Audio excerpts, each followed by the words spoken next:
And with Rohit भाई luckily ऐसा हो गया कि मेरा जो रूम था वो उनके जस्ट साइड वाला रूम था। एक दिन मैंने मैंने दरवाजा खोला प्रैक्टिस के लिए निकलने के लिए एंड सडनली वो भी निकले। बोलते अरे तू इधर है, तो बोला हाँ इधर ही हो, आप भी इधर हो। तो ऐसे करके हमारा इंटरेक्शन होता था, तो हम साथ में बैठते थे, मैचेस के बारे में बात करते थे। आपको अपने टीममेट्स को एक वर्ड में डिस्क्राइब करना होगा। सबसे पहले रोहित शर्मा, मुंबईचा राजा, Shreyas Iyer, the cool king. मैं ऐसी बात कर रहा था, जैसे मैंने नीचे देखा आईपैड में तो मेरा नाम दिखा एंड उसके आगे करंट बिड दिखा। तो और मुझे पता ही नहीं था कि किसने बिड किया है एंड मैं ऐसे शॉक हो गया। मैंने देखा उसने हथौड़ा बजाया and sold to Mumbai Indians. And जैसे ही मैंने मतलब वो मैंने देखा तो एकदम ही अचानक से मैं मतलब पागल जैसे हो गया कि अरे यार मैं हो गया, मेरा सिलेक्शन हो गया करके। दोस्तों, भारतीय क्रिकेट को धरोहर देने वाली जगह मुंबई, और इसी मुंबई क्रिकेट में जन्मे पले बड़े एक ऐसे सितारे आज हमारे साथ जुड़ रहे हैं। ये सितारे जिस तरीके से खेल रहे हैं, सिर्फ गेंदबाजी के साथ ही नहीं, जब टीम मुश्किल की स्थिति में होती है तब अपने बल्ले से भी जादू करते हैं। ये एक खिलाड़ी नहीं, ये एक मैजिशियन है। पिछले 6 साल से लगातार मुंबई के लिए घरेलू क्रिकेट में सबसे ज्यादा विकेट लेने वाले खिलाड़ी रहे हैं। और जिस तरीके से Mumbai Indians, Mumbai west zone, India under 23, India A और ऐसे कई टीम्स में अपना वजन रखा और अपने विकेट्स लिए, और अगर आज हमारे साथ जुड़ रहे हैं मुंबई के बेहतरीन खिलाड़ी शम्स मुलानी। शम्स, स्वागत है आपका इस इंटरव्यू में। Thank you so much. बस तो शम्स, सबसे पहले मैं आपको ये पूछना चाहूंगा कि ढेर सारे विकेट्स आपके नाम पे हैं। 235 first class wickets, 82 listed wickets और 57 टी20 विकेट्स। कैसा लगता है आपको जब आप इतने सारे अचीवमेंट्स लेकर आज इस मुकाम पर पहुंचे हैं? नहीं, बहुत अच्छा लगता है। जहाँ जैसे मैंने मेरा क्रिकेटिंग जर्नी स्टार्ट किया था तब मैंने ये सोचा भी नहीं था, बिकॉज मुझे बैटिंग बहुत पसंद थी और बॉलिंग मुझे बिल्कुल पसंद नहीं थी। तो जब मैंने स्टार्ट किया था तो मैंने कभी ख्वाब में भी नहीं सोचा था कि ऐसे मैं कर पाऊँगा, अपने फैमिली का नाम इतने बड़े स्टेज पे इतना अच्छी तरीके से मैं रख पाऊँगा। ये वही था कि over and over period of years के अंदर जो जो मेहनत है, जो मेरी फैमिली ने लगाई हुई है, उसका मुझे लगता है ये फल मुझे मिला है।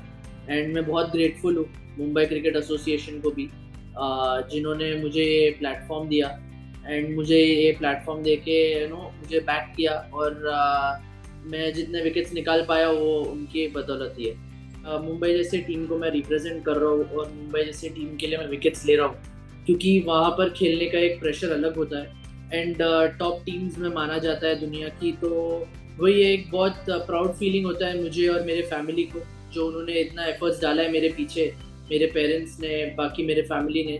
तो वही है, उनको भी अच्छा लगता है कि मैं इतना अच्छा कर रहा हूँ मुंबई के लिए एंड वही है कि उनकी मेहनत रंग ला रही है, ऐसे लग रहा है। और शम्स, अगर हम थोड़ा पहले जाए समय में, आपके बचपन के बारे में हम जानना चाहेंगे। आपका बचपन पढ़ाई और खेल के बीच में कैसे आप बैलेंस करते थे, ये बताइए हमें। आई थिंक जब मैं 5.5 years का था, जब मेरे को क्रिकेट में बहुत ज़्यादा इंटरेस्ट आता था, बिकॉज मेरे घर पे सब लोग क्रिकेट के बहुत शौकीन थे। ज़्यादा वो खेले नहीं कभी, कॉलेज टाइम में इधर उधर थोड़ा, बट वैसे उन बहुत शौकीन थे मैच देखना, इंडिया का मैच देखना। तो मैं उसी इसमें मुझे भी क्रिकेट में काफ़ी इंटरेस्ट आया एंड जब मैं प्रैक्टिस के लिए गया, जब मेरे को फर्स्ट टाइम हम जब प्रैक्टिस के लिए गए थे, तो आई थिंक वही था कि मैं बहुत छोटा था। तो हमारे जो सर थे, हेमंत खड़कर सर, जो अब नहीं है, बट वो मेरे पहले गुरु थे एंड उन्होंने मुझे देखा एंड उन्होंने बोला अरे बहुत छोटा है, आप बाद में लाओ। तो उसके बाद वही था कि आई थॉट कि यार मेरा तो हो गया, अब मेरे को पता नहीं खेलने मिलेगा नहीं मिलेगा। But then my dad he just told him कि नहीं, आप बस एक बार उसका बैटिंग देख लो या आप उसका गेम देख लो और फिर हम जब आप बोलोगे तब आएंगे करके ऐसे। सो ही लेट मी बैट एंड वहाँ से फिर जैसे ही उन्होंने मेरा बैटिंग देखा, वो काफ़ी इम्प्रेस हो गए। तो उन्होंने बोला हर दिन आना है। तो जब हर दिन आना है तो मेरे दिमाग में ऐसे था कि यार अभी पढ़ाई से थोड़ी छुट्टी मिल जाएगी करके, तो प्रैक्टिस मैं खेलूंगा, वैसे मेरे दिमाग में था हमेशा। तो उसके बाद से हमने पीछे नहीं मुड़ा। मेरे मॉम डैड ने काफ़ी एफर्ट डाला कि मैं हर दिन प्रैक्टिस के लिए आ पाऊँ, जो टू बी ऑनेस्ट बहुत डिफिकल्ट था वो टाइम पे हमारे लिए, बट उन्होंने कभी ऐसे फील होने नहीं दिया। दो दो बस चेंज करके हम प्रैक्टिस ग्राउंड पे पहुंचते थे, और मेरी मॉम और मेरा भाई जो 2 महीने का था, क्योंकि डैड ऑफिस में रहते थे, उनको छुट्टी नहीं मिलती थी। तो वही था कि मतलब हम वैसे हमने काफ़ी हार्ड वर्क किया उस चीज़ के लिए कि जिस मैं क्रिकेट खेल पाऊँ। आगे क्या होगा उसका कुछ आइडिया नहीं था किसी को, कि कुछ बनेगा नहीं बनेगा, क्योंकि जस्ट स्टार्ट किया था। तो आई थिंक वो that is how my journey started. बिल्कुल शम्स, इतने सालों की परिश्रम, इतने सालों की मेहनत आज रंग लाई है और इस मुकाम पर आप पहुंचे हैं। आपके कोचिंग और ट्रेनिंग के बारे में हम जानना चाहेंगे। आई थिंक जब मैं छोटा था तब मेरे जो गुरु थे हेमंत हड़कर सर, उन्होंने मेरे को हमेशा बड़े लोगों में खिलाने का ट्राई किया। तो इनिशियली मेरे को काफ़ी डर लगता था, बिकॉज मैं बहुत छोटा था एंड उनका पेस ज़्यादा रहता था या उनमें ज़्यादा ताकत रहती थी। तो मैं हमेशा थोड़ा डरता था पहले इनिशियली। बट उन्होंने यही बोला कि यार तू जब बड़े बड़े लोगों में खेलेगा तेरा गेम काफ़ी इम्प्रूव होगा। तू छोटे बच्चों में, अपने अपने एज के बच्चों में मत खेलना, तू हमेशा बड़े लोग में ही खेलने देखना, सो दैट वो जो पेस आता है बॉल का उसके साथ तू यूज्ड टू हो जाए। And that is how I trained in the initial years. And उसके बाद जब मैं शिवाजी पार्क जिमखाना में सिलेक्ट हुआ, जहाँ प्रवीण आमरे सर थे एंड संदेश कौले सर थे और पैडी शिवलकर सर थे, जिन्होंने माय लेफ्ट आर्म स्पिन, जिन्होंने, मैं बोलूँगा आपको कि जो मोल्ड किया है मेरा लेफ्ट आर्म स्पिन, बिकॉज मैं पहले बस बैट्समैन था। तो वो वहाँ तभी भी मैं जब खेलता था तो मेरे से एज में बाकी सब बहुत बड़े थे। तो वो एक प्लस पॉइंट होता था कि जब मैं ट्रेन कर रहा हूँ या जब मैं प्रैक्टिस कर रहा हूँ तो मेरे एज से काफ़ी बड़े लोगों के साथ कर रहा था। तो वो मेरे को काफ़ी हेल्प किया। और शम्स, जिस तरीके से मुंबई टीम में आज आप खेल रहे हैं, ऐसी टीम को रिप्रेजेंट करना किस तरीके से आपको फील होता है? एक लेगेसी है, कितना एक्सपेक्टेशन और कितना प्रेशर होता है? मैं आपको बोलूँ, प्रेशर काफ़ी होता है, बिकॉज तुम जब इतने बड़े टीम को रिप्रेजेंट करते हो एंड जो प्लेयर्स वो ड्रेसिंग रूम में बैठ के जा चुके हैं, जब तुमको नॉलेज मिलता है तो तुमको थोड़ा एक एडिड प्रेशर आ जाता है। एंड ऑब्वियसली मुंबई में तुमको ज़्यादा चांसेस मिलते नहीं है, बिकॉज बहुत सारे प्लेयर्स होते हैं एंड अगर एक हाथ दो अपॉर्चुनिटी में अगर आपने ग्रैब नहीं किया वो अपॉर्चुनिटी, तो वो अपॉर्चुनिटी छूट के जा सकती है and you might never ever play again for Mumbai. तो वो एक अलग प्रेशर रहता है। But I believe that I have always thrived under pressure and I try to be as calm as possible. And मेरे को जो अच्छे से आता है मैं वो डिलीवर करने का ट्राई करता हूँ ऑन द गिवन डे। तो वो मेरे को काफ़ी हेल्प किया है। एंड जो मुंबई क्रिकेट एसोसिएशन का जो बैकिंग है और जो उन्होंने मतलब जो टफ बनाया हुआ है over a period of years, मैं एज ग्रुप से बोल रहा हूँ, बिकॉज काफ़ी कंपटीशन होता था एंड मुंबई क्रिकेट में वो कंपटीशन है, इसीलिए काफ़ी टफ प्लेयर्स प्रोड्यूस होते हैं, ऐसे मुझे लगता है। बिल्कुल शम्स, और जिस तरीके से आपकी अगर हम बात करें, जब से डेब्यू किया है आपने तब से 6 सालों तक लगातार लीडिंग विकेट टेकर रहे आप मुंबई के लिए। ये कितना मुश्किल रहा आपके लिए कि कंसिस्टेंट रहना है मुझे हर साल हर सीजन? आई थिंक बिकॉज मैंने जैसे आपको बताया, जो नया प्लेयर आता है उसका माइंडसेट यही होता है कि जब मेरे को मौका मिलेगा मेरे को ग्रैब करना है मौका।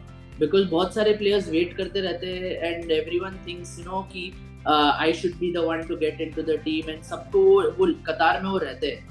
तो मेरे दिमाग में यही था कि अगर मुझे ये टीम में सर्वाइव करना है जहाँ इतने स्टॉलवर्ड्स है, जैसे आदित्य तरे थे, सूर्य कुमार यादव थे, धवल कुलकर्णी, शार्दुल ठाकुर, श्रेयस अय्यर, आई थिंक इनके अंदर अगर मुझे सर्वाइव करना है ये टीम में तो मुझे अपनी छाप छोड़नी पड़ेगी। तो वो मेंटालिटी जो मेरे दिमाग में थी और सेल्फ बिलीफ था कि मैं कर सकता हूँ।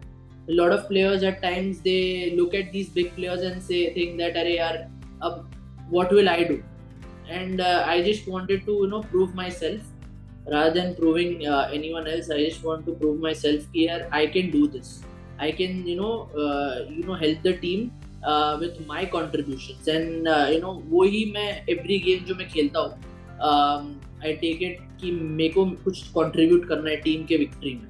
2021-22 की बात है, रणजी ट्रॉफी में जिस तरीके से आपने खेल खेला, बेहतरीन, लाजवाब, 45 विकेट्स इन वन सीजन, उसके साथ 5 अर्धशतक, उस सीजन के बारे में कुछ हम जानना चाहेंगे आपसे।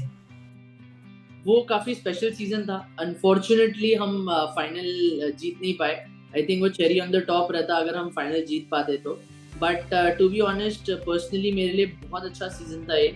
एंड वही है कि जो मुंबई क्रिकेट एसोसिएशन एंड वो टाइम के जो कोच थे अमोल मुजुमदार, उन्होंने जैसे मेरे को ग्रूम किया एंड बैक किया, आई थिंक वो एक मेंटालिटी स्वैप जो उन्होंने लाया है कि you will fight to be the best and not just to survive. I think वो बहुत इंपॉर्टेंट रहता है कि when you try to be the best person in India और in the team rather than just to survive and play the next game. I think वो जब mentality, वो जो स्विच आती है, एंड उन्होंने काफी ही वाज बिहाइंड मी कि बॉलिंग में तुझे ऐसे चेंजेस करने हैं with the guidance of all the selectors and everyone, कि तुमको ऐसे करेंगे तो तुमको ज्यादा फायदा होगा। एंड मैंने वो ट्राई किया, जितना मेरे से हो सकता था मैंने ट्राई किया, and I was really grateful to have that kind of a season. और 2021-22 का सीजन तो अच्छा रहा, लेकिन केवल एक सीजन नहीं, लगातार आप उसी तरीके का परफॉर्मेंस करते रहे। 45 विकेट्स 2021 के सीजन में और उसके बाद 46 विकेट्स। तो क्या मोटिवेट करता है आपको कि हर सीजन जो बार है उसे आप रेस करते गए? आई थिंक कंपटीशन जो इंडिया में है, मुंबई में है, जो हमको पता है, जो काफी एविडेंटली दिखता है, एंड वो कंपटीशन में अगर आपको सरवाइव करना है तो you have to put in that hard yards. There are times wherein you play on very difficult tracks and wicket लेना बहुत डिफिकल्ट हो जाता है, बैट्समैन के लिए बहुत इजी रहता है रन स्कोर करना। बट वही है कि अगर आप सर्टेन पॉइंट तक हार्ड वर्क करते रहोगे और गिव अप नहीं करोगे, then you might be able to get a few wickets in. And वही मेरा मोटो रहा है एक्चुअली। मुझे एक काफी रिनाउंड प्लेयर ने बोला था कि he was in his peak time of Ranji Trophy and ending stages of Ranji Trophy. So he told me that the wicket meter has to keep ticking. You might not take 5 wickets in every game, but that wicket meter needs to keep ticking, and so that your name is still relevant in the circuit, and also that when you look back you feel that even if you've not picked up इतना 5 wicket अगर नहीं भी लिया रहेगा तो भी तुम्हारे wickets की जो एक्यूमुलेशन है वो काफी दिख के आएंगे करके। तो वो चीज मेरे पास वो एक चीज जो मेरे अंदर रह गई थी कि हमेशा मेहनत करते रहो। कुछ ट्रैक्स आएंगे जहां तुमको इजीली विकेट शायद मिल सकते हैं, बट कुछ ट्रैक्स है जहां तुमको ज्यादा मेहनत करना पड़ेगा। But as long as you are ready to put in that effort and don't give up, you will find success. बिल्कुल। और शम्स, जिस तरीके से ये एक ऐसा फॉर्मेट है जहां पर लगातार आपको 4 दिन 5 दिन तक खेलना होता है, एक लंबा समय है, उस समय तक फिटनेस और रिकवरी को संभालना कितना मुश्किल होता होगा ये हम सोच भी नहीं सकते, लेकिन आप आसानी से करते हैं। तो इसके पीछे का प्रोसीजर अगर आप हमें बता दें। आई थिंक मेरे हिसाब से जो मैं हमारे ट्रेनर से जब हम सीजन के पहले बात यही करते हैं that we are going to play, जितने गेम्स आएंगे बैक टू बैक है, and how we need to mould our body and how we need to improve our endurance and fitness, so that कि जब मैं बॉलिंग डालूँ, अगर मैं 25 over डाल रहा हूँ या मैच में और अगले मैच में फिर से मुझे डालना पड़ा, या मैच में कभी बार 50 ओवर हो जाते हैं दोनों इनिंग मिला के, एंड अगर मुझे वापस से ये करना पड़े तो मेरा बॉडी रेडी होना चाहिए। एंड ऑब्वियसली 3 दिन का टर्नओवर टाइम है, तो उसमें हमको मेंटेनेंस करना बहुत इंपॉर्टेंट हो जाता है बिटवीन द मैचेस। एंड वो हमने बैठ के बात किया था कि ट्रेनर्स से क्या कर सकते हैं हम, और वही है जो प्रोफेशनलिज्म की बात होती है that you have to do it no matter what. अगर तुम्हारा अच्छा गेम भी गया है, दैट डजंट मीन कि तुम यार जब ऑफ डे है तब तुम स्लैक करोगे, या अगर बुरा गेम गया है तो तुम मायूस बैठोगे या कुछ करोगे। You have to put in that hard yards whenever possible, and so that you survive all those games and you put that intensity। वो इंटेंसिटी ड्रॉप नहीं होनी चाहिए, वो इंटेंसिटी रहनी चाहिए हमेशा। एंड मुंबई को आप खेल रहे हो तो वो इंटेंसिटी अगर ड्रॉप हो गई तो देयर आर पीपल जो आपको बता देंगे कि यार ऐसे हो रहा है, ये लेवल नहीं है, आपको बढ़ाना पड़ेगा। तो उसी के लिए है कि you have to be there in terms of fitness. Absolutely. और मुंबई के साथ जब अब आईपीएल में आपका समावेश हुआ, वो मोमेंट कैसा था आपके लिए जब ऑक्शन में आपका नाम आया? आपका और फैमिली का रिएक्शन किस प्रकार से था? आई थिंक हम साथ में मैच ऑक्शन देख रहे थे, एंड लेकिन कैसा हो गया था कि अभी मेरा जो नाम आ रहा था वो इवनिंग में आ रहा था। तो हमने थोड़ा बहुत ऑक्शन देखा एंड बहुत लोग का नाम नहीं आया, एंड मुझे लगा कि यार शायद इस साल भी शायद मेरा नाम नहीं आएगा। तो मम्मी डैडी को मैंने बोला यार आप चेंज कर दो टीवी, मतलब आप कुछ और लगा दो, हम नहीं देखेंगे करके। एंड लेकिन मैं अपने आईपैड पे मेरे पास ही था वो, और उस पे मैंने म्यूट करके ऑप्शन लगा के रखा था, बिकॉज मेरे को वो डिसअपॉइंटमेंट उनके चेहरे पे देखना नहीं था कि अगर नहीं हुआ या कुछ हुआ तो ऐसे था कि यार मेरे को उनको नहीं फील कराना है वो, तो मैं ऐसे शांति से देख रहा था। और अचानक से मैं बात कुछ कर रहा था उनसे और मेरा नाम आ गया नीचे, और मुझे समझा नहीं बिकॉज म्यूट पे था, तो मुझे समझा नहीं। तो जैसे तो मैं ऐसी बात कर रहा था, जैसे मैंने नीचे देखा आईपैड पे तो मेरा नाम दिखा, एंड उसके आगे करंट बिड दिखा। सो और मुझे पता ही नहीं था कि किसने बिड किया है, बिकॉज वो सिर्फ करंट बिड और वो ऑक्शन का ये आ रहा था, मतलब जो ऑक्शनर होता है वो अपना हथौड़ा लेके वेट कर रहा था। सो एंड मैं ऐसे शॉक हो गया, मैंने देखा उसने हथौड़ा बजाया एंड ये sold to Mumbai Indians. And जैसे ही मैंने देखा तो एकदम ही अचानक से मैं मतलब पागल जैसे हो गया कि अरे यार मैं हो गया, मेरा सिलेक्शन हो गया करके। And then I received the call, the first call I received was from Surya Kumar Yadav, because obviously हाँ वो मुंबई टीम में भी साथ में है, मेरे रणजी ट्रॉफी टीम में भी साथ में थे, तो उनका सबसे पहले कॉल आया था मेरे को। जैसे कि वही वेट ही कर रहे थे कि अगर हो गया तो मैं तुरंत कॉल लगा ही रहा हूँ करके। तो एंड देन वही कांग्रेचुलेशंस एंड बहुत कॉल्स आए, मम्मी डैडी को कॉल्स आए, एंड सबको बहुत अच्छा लगा कि मुंबई इंडियंस इतने बड़े टीम में जाने का मौका मिला। शम्स, आप जिस भी टीम में होते हैं वो टीम सक्सेसफुल होती है और आप उससे और सक्सेसफुल बनाते हैं, लेकिन मुंबई इंडियंस का कैंप और फर्स्ट डे किस प्रकार से था, वो एक्सपीरियंस हमारे साथ शेयर कीजिए। मैं बहुत सारे लोग को काफी क्लोजली देखा था, बिकॉज 2020 में मैं नेट बॉलर करके साथ में गया था मुंबई इंडियंस, जो उनका बहुत सक्सेसफुल सीजन था। तो मैं पर्सनली उनको नहीं जानता था, बट क्लोजली काफी लोग को देखा था। जैसे रोहित भाई से काफी इंटरेक्शन होती थी, सूर्या से होती थी, हार्दिक भाई अब तभी तो नहीं थे, बट नॉर्मली में मतलब हमारा इंटरेक्शन था। एंड काफी प्लेयर्स थे जो जिनके साथ मैंने इनको बॉलिंग किया हुआ, एज नेट बॉलर बॉलिंग किया हो, तो काफी लोग को जानता था। लेकिन जब वो जर्सी मिलती है एंड जब आप मतलब प्रैक्टिस को जाते हो and you are not a net bowler anymore, you are a player of Mumbai Indians, तो वो एक फीलिंग एकदम अलग होता है। Then the trainer greets you and trains you, and जैसे कोचेस आते हैं, बिकॉज तुम प्लेयर हो, उनको पता है कि तुम एक इम्पोर्टेंट पार्ट प्ले कर सकते हो वो टीम के लिए, तो वो एक अलग ही फीलिंग होता है जब वो इम्पोर्टेंस मिलता है इतना ज्यादा, एंड वो फीलिंग बहुत अलग होता है। इतने बड़े स्टार्स के अंदर रहना, उनका कैसा रूटीन है, क्या है, वो कैसे अपना प्रैक्टिस के पहले क्या रूटीन होता है या प्रैक्टिस के बाद कैसे कर रहे हैं, वो देखने में सीखने में काफी मतलब बहुत अच्छा लगा। पहले दिन तो मैं एकदम ही शॉक था, मतलब समझ में नहीं आ रहा था क्या करूं, इवन दो मुझे पता था कि क्या करना है, बिकॉज मैं वो टीम का पार्ट रह चुका था as a net bowler, but still I was a bit shocked कि अरे मेरे को ये मौका मिला है करके ऐसे।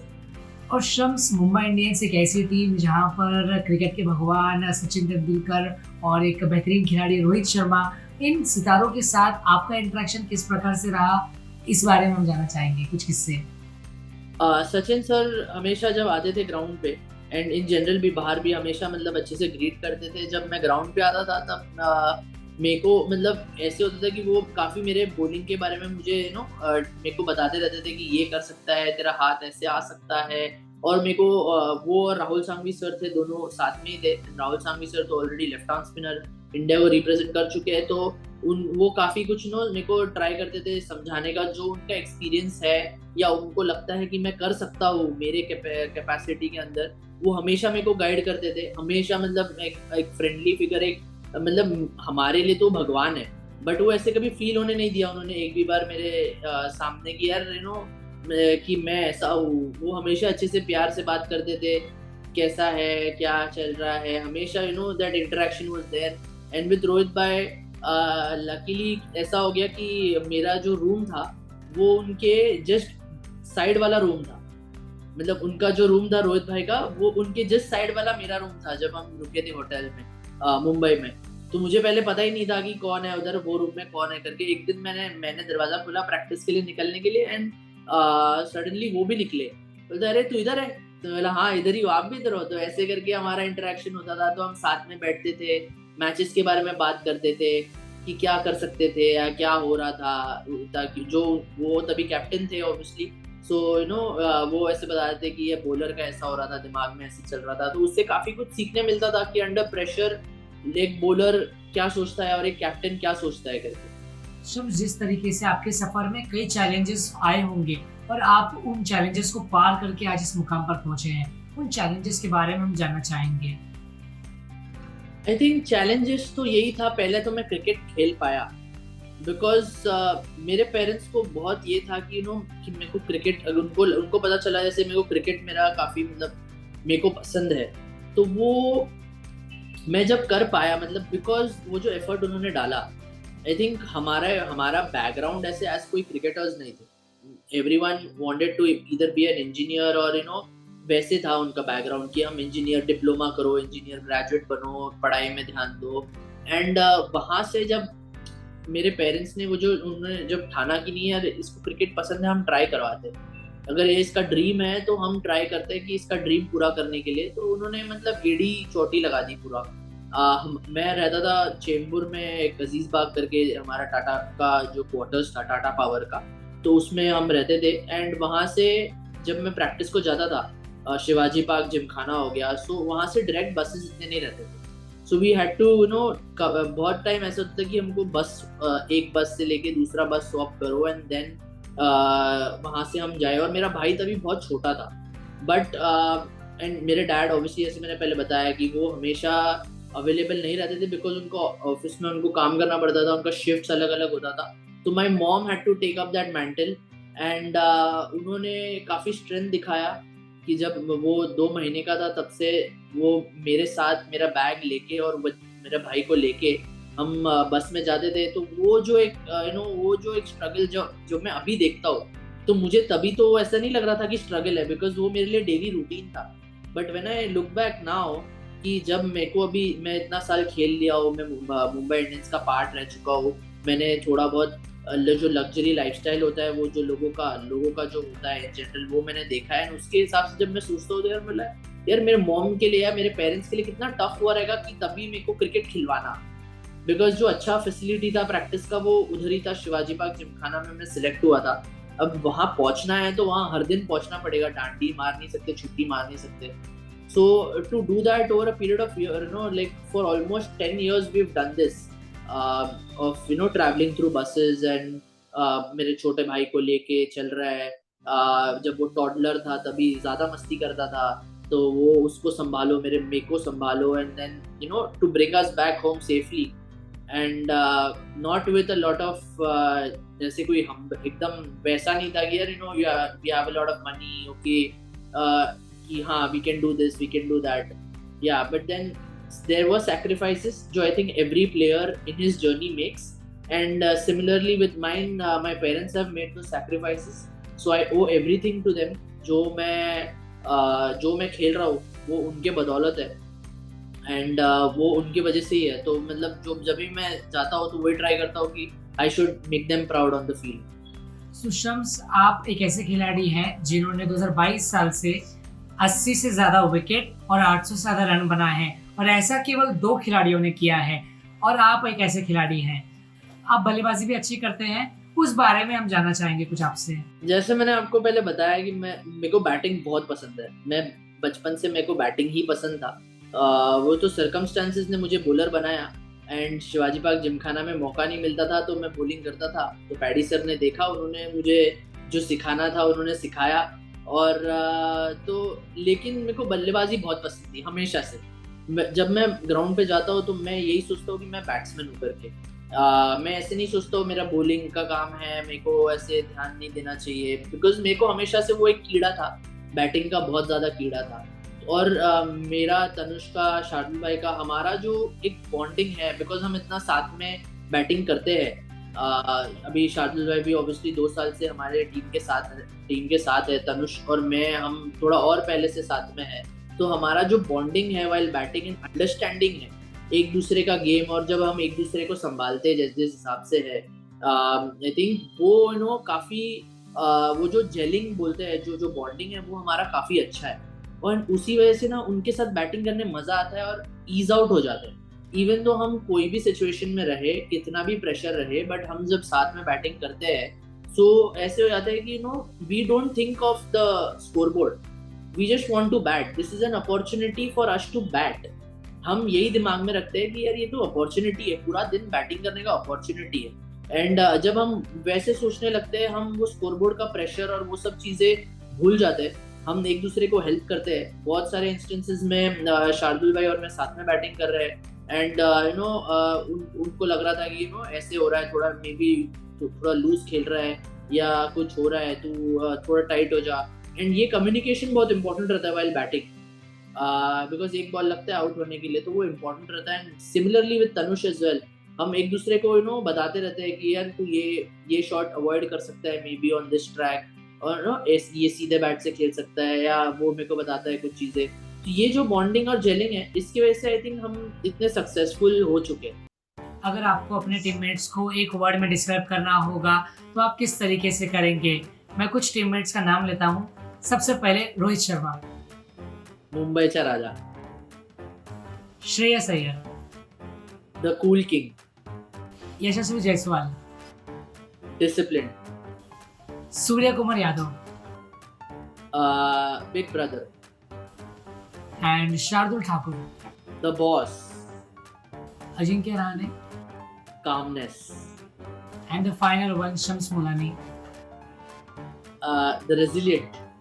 तो शम्स, मैं आपसे जानना चाहूंगा आपका on the field personal favourite memory.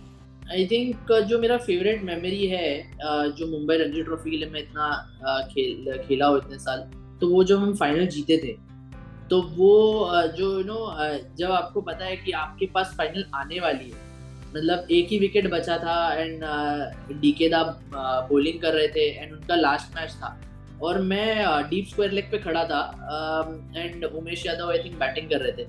तो वो जो मोमेंट है जब आपको पता है कि आपके पास आने वाला है ट्रॉफी, मतलब आपको पता है कि वो ट्रॉफी अभी आ रही है, तो मतलब मेरे को मैं बहुत इमोशनल हो गया था, बिकॉज काफी hard work through out the season हम सबने किया था, पूरे टीम ने। एंड सबका एक एक इमोशनल जो चेहरा रहता है वो निकल के आ रहा था, तो मैं काफी इमोशनल हो गया था एंड लिटरली मतलब मेरे आंख से आंसू निकल रहा था, बिकॉज ये मुझे पता है कि मेरे लिए कितना इम्पोर्टेंट है, मेरे फैमिली के लिए कितना इम्पोर्टेंट है, and Mumbai in general, Mumbai Ranji trophy के लिए कितना इम्पोर्टेंट है जीतना। तो और जैसे ही उन्होंने विकेट लिया, जैसे ही वो बोल्ड हो गए, तो मैं भाग के आ रहा था and I could literally feel कि मेरे आंखों से ना आंसू निकल रहे हैं, और जब मैं भाग के डीप स्क्वायर लेग से भाग के आ रहा था सबके पास, तो वैसे ही लग रहा था कि मेरे को ना आंसू निकल रहे करके आंख से। तो वो एक मेमोरी जो है मैं भूल नहीं पाऊंगा। और शम्स, अगर हम बात करें तो कौन सा ऐसा खिलाड़ी है जिसको बॉलिंग करना आपको मुश्किल लगता है कि ये एक टफ बल्लेबाज है?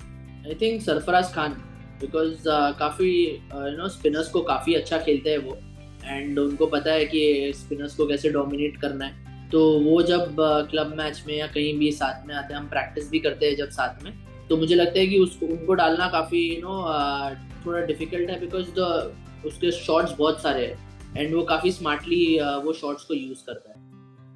आपका फेवरेट क्रिकेट का ground? Wankhede stadium. I think BKC भी हो सकता है, बट मुंबई में अगर आप खेल रहे हो एंड मुंबई के लिए जब आप खेलते हो, रिप्रेजेंट करते हो, तो वानखेड़े स्टेडियम के अलावा तो एक ड्रीम नहीं रहता किसी का भी। और क्रिकेट के साथ कोई दूसरा स्पोर्ट जो आप खेलना या देखना पसंद करते हैं? मुझे फुटबॉल देखना और खेलना दोनों पसंद है, बट अनफॉर्चुनेटली फुटबॉल जब प्रोफेशनल्स नहीं खेलते तो इंजरी होने के चांसेस ज़्यादा रहते, तो हम अवॉइड करते हैं। बट देखना मुझे काफ़ी पसंद है फुटबॉल इन जनरल, तो मैं देखते रहता हूँ।